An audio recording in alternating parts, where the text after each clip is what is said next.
Good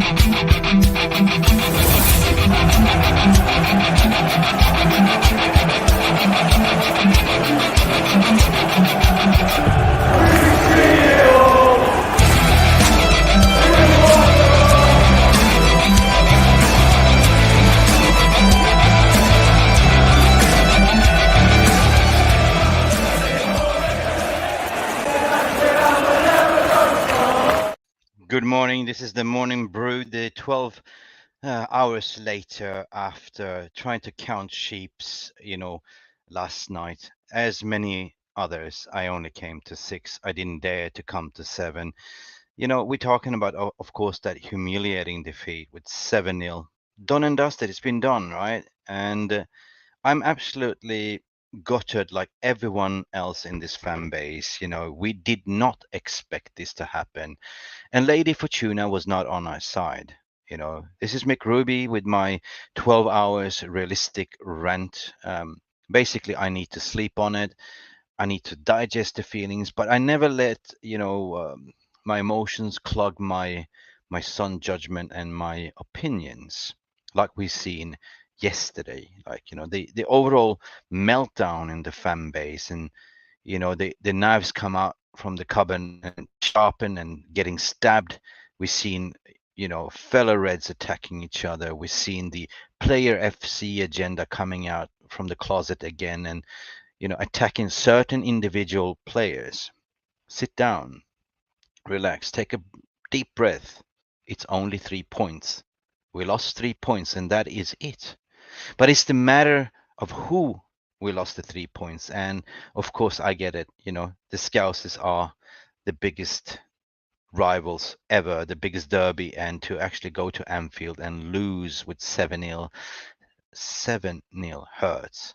But anyway, we're not here to, put more salt in the wound. We are here, as Mufc Realist TV is, to, instill that winning mentality within our fan base as well, that we are going places. We are trusting the manager. We are trusting our players. And we still have 12 games more to go. We've been in an impeccable form. We've been an incredible journey under Erik ten Hag. And it is always inevitable that, like a boxing game or a fight, let me say so, if you go 12 rounds, if you are a Mike Tyson or Muhammad Ali, you should always be expected to get one on the chin, an uppercut, or be floored once in 12 rounds. And this is what happened just right now. It is like that Chawawamba song, if you remember this one. I get knocked down, but I get up again, and I'm never gonna let you down. Yeah, I don't know. It is what it is. But I want to bring out I want to call out some certain things that is absolutely not acceptable. Again, it's okay to lose. It's okay to have a little bit PTSD, but it is not okay to go in on other United fans around the world. You're not a United supporter. You should be ashamed of yourself. I need to call out a particular tweet, and this has been taken far out of context. All right, this is Player FC, but then going further, attacking other players for the weight, for the looks, and for everything. I'm talking about. I got to call this person out, right? This Ali, like, he goes. First of all, he starts this tweet by saying, "Luke Shaw, you fat obese fuck, get a plus size model," right? I mean, come on, man. This is fucked up. Sorry for swearing, but this is not acceptable behavior, right? Just because you, my friend there, that's in this tweet being exposed, don't know how to handle your anger, you don't have to go on others and other players. Support the team, for fuck's sake, because that's what we do here on Mufc Realist TV. But just to dive further, like in terms of the criticism that he gets, right?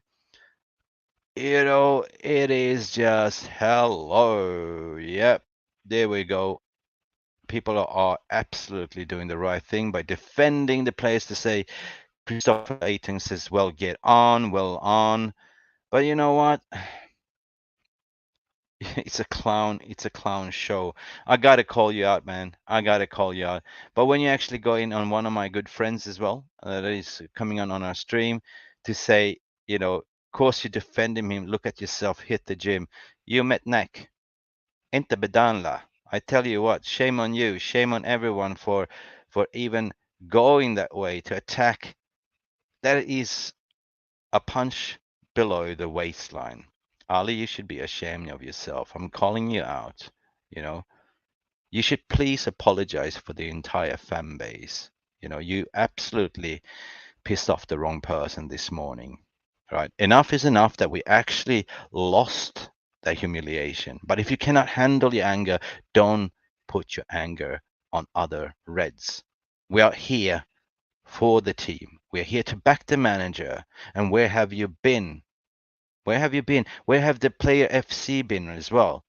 I'm talking about people going in on a certain individuals, right? A certain individuals to say like, yeah, it was the fault of David De Gea. He should have stopped all the shots. But look, man, have some fucking footballing knowledge. Look what the defense did. We were slippering left, right, center. And as a goalie, as a last man standing, David De Gea is not bulletproof, right? It was kind of a pinball. I called the defense yesterday shambles pinball because everyone that's played pinball knows how the iron ball goes bing bing bing bing bing bing. There was no control, and we looked very much lethargic.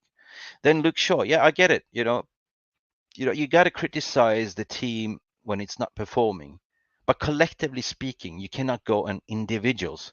Even collectively speaking, to be saying, to be fair, to be fair, we were shit, right? That includes Eric Ten Hag as well, Michel van der Gaag, Stephen McLaren, Benny McCarthy, the entire coaching staff, right? Something was not sitting right on this day. I don't know if they had baked beans for breakfast. I don't know what went on in the dressing room. I don't know if Varane was off his races, if or Casemiro was carrying a knock. Ain't matter.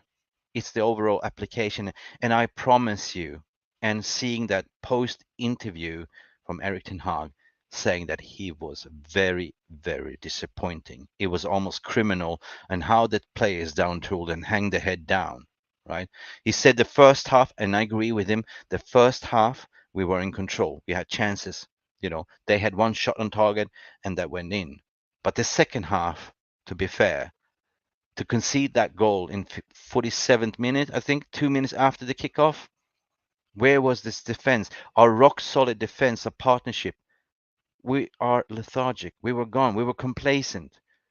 Maybe it was they got swallowed by the whole experience of coming to Anfield for the first time. There's a lot of players that haven't been playing at Anfield. We're talking about Lisandro Martinez, Casemiro, all them lot, right? I get it. But we are here to talk about moving forward as well, right? We are here to praise the man of the match. The man of the match in this instant is the global fan base, like you and me. It's the people that live in Asia, in America, that wake up 3 a.m. in the morning to watch the game, to follow its team, and not to slag each other off like what we're seeing here as an example on Twitter. But the real man of the match in this case, according to my humble opinion, is the match going fans, the way going match going fans that went to Anfield, to sat there to watch the humiliation 7-0 and to take it from the Anfield faithfuls and then walk out to be further insulted by the Liverpool Gooner hooligans. If you've been there, you know what I'm talking about. It's not a nice experience to walk the streets of Liverpool after a game, right? So, big up to all of you. Big up to all of you that stood up on Twitter defending our beloved badge and club. And shame on you that are slagged the Players FC. You got to look yourself in the mirror to understand it is 3 points and we're still going. If you're not on board with Eric Ten Hag football, the train has left from the train station and you're still standing there waiting for something to slip up. Like the pundits, we're not going to even talk about Sky Sport, had a meal about it. They were just waiting for Eric Ten Hag to slip up. They were just waiting for calling Anthony Dos Santos the biggest flop of the season. This is Manchester United we're talking about. This is glory, glory Manchester United, the biggest club in the world. How many titles have we won comparing to how many Liverpool has won? Where are we in the table and where are they in the table? They turned up like it was a Prime Cup final where we were still lethargic thinking about the FA Cup win against West Ham, the trophy win against, in the Carabao Cup. And we still have to think about going and playing Betis on Thursday. It's never easy, people. It's never easy to play 3 games a week and stay mentality focused. And this time around, it didn't help. This is Mick Ruby, Mufc Realist TV, giving you my humble opinion and rant. And I'm sorry if I went in hard, but I gotta call a spade for spade, like my colleague Jay Daly did. Guys, like and subscribe and enjoy the rest of your day. And don't let the Scousers bite you today, wherever you are. Guys, protect each other, be nice to each other on the socials, because this is what we are here for. There's no room for bullishism. There's no room for elitism. We are a global fan base who should support and back each other's back and support the team for fuck's sake. Guys, see you on Thursday. And by the way, later on, join us for the lunch special show at 1 p.m. UK time with Let's Talk Football. I mean, Niall James, Jordy Alexander, +1, and I might also jump in to have a say. Stay beautiful and enjoy the rest of your Monday. Bye for now. Thank you so much for stopping by and watching Mufc Realist TV. Don't forget to like and subscribe and follow us on the socials.